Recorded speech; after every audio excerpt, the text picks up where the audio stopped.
Start by doing it badly. You may have seen that I've actually made a blog post on this already and a little video talking through it. But just to summarize, what do I mean when I say start by doing it badly? Because it is something I genuinely believe in and genuinely espouse as an important thing in any aspect of your life, is to start by doing it badly. A lot of people, especially people who are very expert in this stuff, they recoil at the thought of it. They get kind of horrified when I tell them, I think people should start by doing it badly. Because they are under the impression that, you should try and be bad at it. That's not it at all. I want you to try your very best.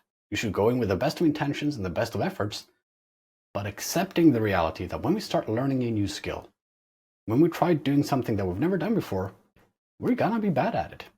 Sure, there's some naturally gifted geniuses out there who nail it on the first try every time.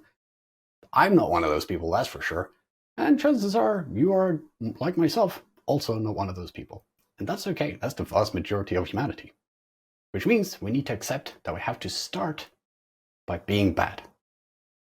And if we start by being bad, if we accept that, one, you're actually going to get started.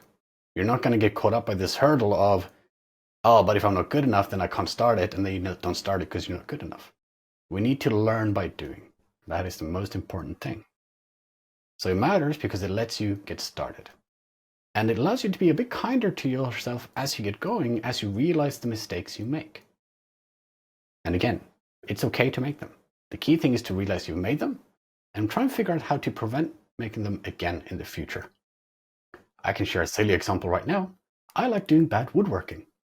And I had to learn how to use a chisel. And it took me a little while of many cuts on my hand to realize, I should probably figure out how I'm supposed to be holding this chisel to not keep cutting myself, because I'm running out of bandages and skin on my finger. So that's what I did. I started looking into YouTube videos and articles online about how do you use a chisel in a safe way when doing woodworking. And now my injury rate is down drastically. But the only way to learn that was by trying to use a chisel and making some mistakes and realizing that what I thought was the right way of doing it was in fact not the right way of doing it. And that's okay. That's part of the learning journey. I hope your learning journey on becoming a Scrum Master, of course, and practitioner involves less bandages. So, doing this does still require courage. It still requires the ability to take that first step, to accept a little bit of the, let's face it, it's going to be a little bit of shame, a little bit of judgment perhaps. Shame internally and judgment externally of yourselves as you start this journey. And that is painful. And it's part of any growth we have to go through. Growth and pain are dangerously closely related. That doesn't mean you should be hitting yourself with a hammer to improve your skills. It means we need to try things, fail, and learn from the failure to continue to grow. Another example of how can you start being bad at something to eventually get good at it? Again, I'm going to use myself because, well, I am comfortable speaking about my own failures more than anyone else's. And I have failed a lot. When I started as a Scrum Master, I'd never worked as a Scrum Master. And there was no one in my environment who did either. There was no one I could talk to or ask about how to do this stuff. All I read was something about a servant leader, so I figured if I get the coffee and also tell them what to do, I'm nailing it. That sounds good to me. And also I should understand this Scrum thing. That makes sense to me. There was developers, we needed some product owner, and we needed the Scrum Master person. I guess that's me. Over time, I kept trying and going at it, and I earned the nickname Pain in the Ass from my Scrum team because, well, that is what I was being, right? I was pointing to the book the entire time and saying, well, the book says we should be doing this thing. And eventually I realized, well, it wasn't the right book. It was a blog post I found online. And then eventually they sent me off to a training about a year later, and the trainer mentioned this thing about a Scrum guide. And oh, there's a Scrum guide? Oh, okay, what is that? Well, they told me that is the actual description of what Scrum is. Well, that blew my mind. I'd never heard of that thing before. So then I read it overnight before the second day of the training. And that training and reading the Scrum Guide blew my mind. It all suddenly made more sense, and I also realized how much I really wasn't doing what I was supposed to be doing. I had been a terrible Scrum Master.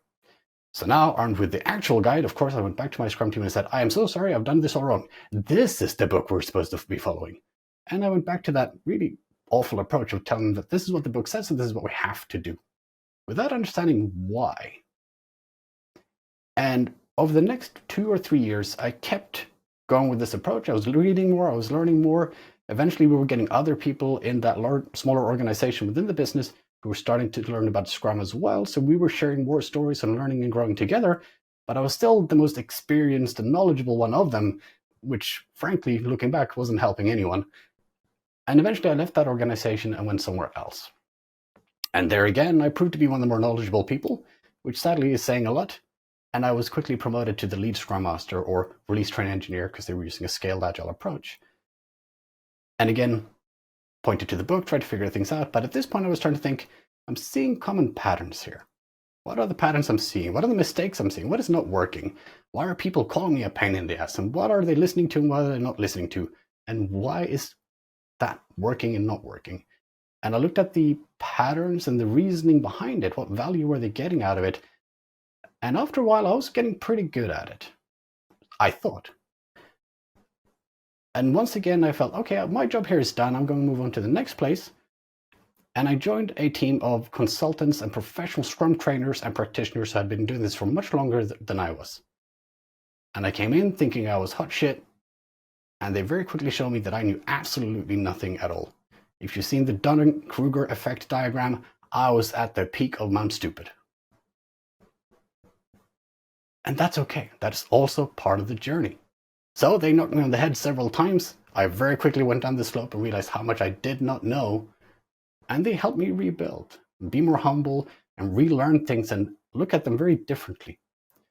And then the years following that, I rebuilt myself to what I now would consider a pretty damn good Scrum Master and Agile practitioner. But it's taken many mistakes, a lot of humility, and a lot of embarrassment, quite frankly, of all looking back at all the mistakes I've made so far to get to where I am. And chances are in other endeavors in your life, you have gone through a similar journey. And your journey towards Agile and Scrum is going to be very much the same. You're going to have to make those mistakes. You're going to have to learn from them. But before you know it, looking back, you're going to realize how much you've grown and how much better you are than day one. But it does require starting by doing it badly. All right. Thank you very much for watching. And if you like what you saw and you want to hear more about what I've got to say in the future on similar questions, or if you have a question yourself, please reach out to me on LinkedIn. That's the easiest way to get a hold of me. You can also email me at oscar.stife@pragmaticshift.com. Please do like the video, share it with others if you think they might benefit from it, or follow my profile to see stuff as they come out as well. And I would love to be your Scrum trainer. So please find my content on pragmaticshift.com. You can find the courses I've scheduled for the year or on scrum.org.com as well.